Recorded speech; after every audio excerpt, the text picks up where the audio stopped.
Hey folks, Randy Newberg here. Welcome to Elk Week out here on the Fresh Tracks platforms. In this video, I want to talk about 5 rifle elk hunting tips that will help you in 2025. Now, 4 of them are kind of standard. The 5th one that I'm going to give you is one that no matter the year you should be paying attention to and thinking about. But we know that rifle seasons, for the most part, happen from about the last half of October into November, even into December. And if you follow all of the stuff that we do, if you've ever been out on outdoor class, you're going to know that that is, under my calendar, the post-rut period and the late season period. So that means you're going to be hunting some pretty specific patterns. You're going to be hunting during the periods of the greatest hunting pressure. That's the hardest time to kill a bull elk on public land is in the post-rut. So why do you think Montana, Idaho, Colorado, Wyoming, all of them have most of their rifle hunting the last half of October? Because that's the post-rut period, and that's when it's really hard to kill an elk. So, number 1, always pay attention and try to anticipate where the hunting pressure will come from, because the elk will respond to that. So if everyone else is just out there randomly moving around and you can anticipate where the trailheads are, where the access points are, you can use that hunting pressure to your advantage. So number 1, in these rifle season, hunting pressure is usually intense, and use that as a tool that benefits you rather than hinders you. Number 2, and this is where I always get a little bit of pushback, but in rifle seasons, it's mostly a glassing game. You're going to find a few elk if you just start walking through dark timber. But if you try to walk through dark timber without snow, 1, it's really noisy. The density of elk in there is super, super low because there's no feed. If you got a little bit of snow, maybe you can follow a fresh track and you can get up on a bull in there. Do as much glassing as you can. Plan out your glassing locations for a morning glassing spot using the sun at your back and understanding how the elk are going to behave to where the shadows are in the morning and where the sun first hits in the morning. And then there's going to be a reversal of that in the afternoon. But glass, you can cover way, way more country with your eyes than you can with your feet. You're going to see way more elk. Going to give you way more opportunity to make a stock and hopefully put your tag on an elk. So number 2, glass as much as you can. Number 3, and this is when I always say that the post-rut and the late season are sanctuary periods. Public land bulls that are under a lot of pressure are going to go to the places where hunters don't want to go. And that's really what a sanctuary is. It's the places most hunters say, I don't really care to shoot an elk in there.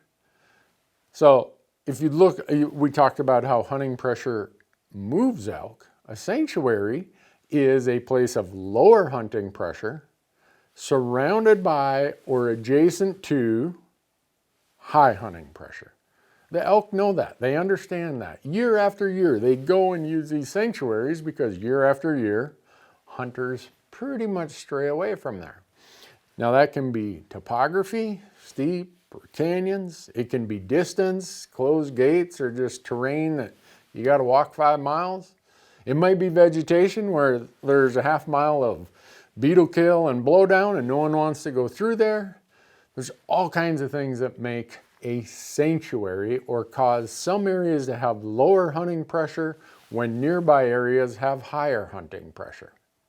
So always look for those sanctuaries. And once you find them, don't share that information with anybody. Not your spouse, well, maybe your spouse, but not your brother, not your sister, not your aunt, not your uncle, because if you start sharing that and other people start hunting there, it's not going to be a sanctuary for very long.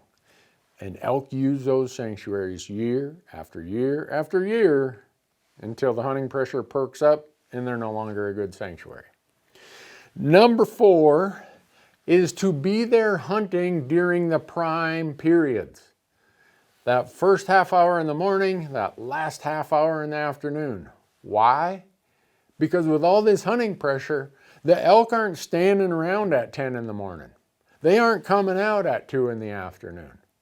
They know that they got to head to their sanctuary right after the sun comes up, and they don't want to come out until right before the sun goes down. So if you're going to be taking advantage of these peak periods, the small times when the elk are going to be up on their feet during legal shooting hours, you have to be comfortable navigating in the dark and navigating out in the dark. So number 5, this is the one that changes every year. And the reason I have my computer open here is I'm looking at the U.S. Drought Monitor. The U.S. Drought Monitor tells me, is this going to be a drought year or is it going to be a wet year? Well, the whole West, elk country, is not the same type of moisture pattern. Right now, I'm looking at this. Montana and Wyoming are not in a drought. So that's great. But then what about these states where they are in a drought? I'm looking at Nevada, bad. Arizona, New Mexico, parts of Colorado, most of Utah. There's 5 elk states right there that are in a serious drought. So what does that mean? Well, what it means is in these arid southern southwest states, when you have a drought, there's not as much moisture on the landscape, so the pockets of vegetation are very small. Well, the elk go and find those pockets of vegetation. And when they find them, they're just going to hammer that until they got to move on to the next spot. So in a drought year, in these arid states, you're going to see fewer groups of elk. But when you do find the groups of elk, they're going to be much bigger. So elk are going to be not dispersed equally across the landscape. They're going to be wherever the moisture and the shade and the slope direction allows for better vegetation. So be looking to those kind of places. And know that when you get there, it's not like a really wet year when in the Southwest there's grass everywhere and the elk are dispersed. And you go here, there's elk over here, but they're in smaller groups. It's just the opposite in a drought year. Now, when you get up to a place like the Northern Rockies, like Montana, Wyoming, maybe Idaho, moisture is less of an issue there. But this year, I can tell you right now, it's going to be a just absolute banner antler growth year in Montana, Idaho, and Wyoming. Why? Because we've got great moisture. Well, what does that mean? That means that if you're rifle hunting, there's going to be more vegetation that grows. So it's going to take more snow and more weather to force these migratory elk off their transition range.